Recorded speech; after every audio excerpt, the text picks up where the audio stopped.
पेश है हिंदी जबान में अपडेट। दक्षिण एशिया में शांति राष्ट्र संघ प्रस्तावों के अनुसार कश्मीर विवाद के समाधान पर निर्भर है। भारत द्वारा उत्पन्न की गई बाधाओं ने गत 7 दशकों से अधिक समय से कश्मीर विवाद के शांतिपूर्ण समाधान को बाधित किया हुआ है। 5 अगस्त 2019 की भारत की एक पक्षीय कार्रवाई ने दक्षिण एशिया की स्थितियों को और अधिक दयनीय कर दिया है। कश्मीरियों को भारतीय साम्राज्यवाद तथा हिंदू फासिस्टवाद के अंतर्गत मृत्यु तथा नाश का सामना है।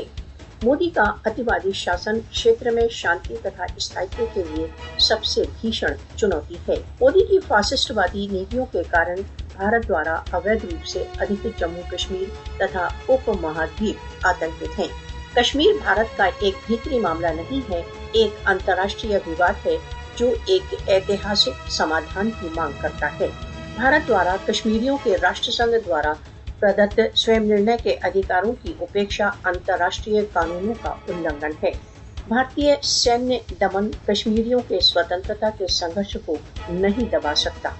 सार्वभौमिक मौन ने दक्षिण एशिया में भारत की राज्य विस्तार की आकांक्षाओं को और अधिक निर्भीक कर दिया है।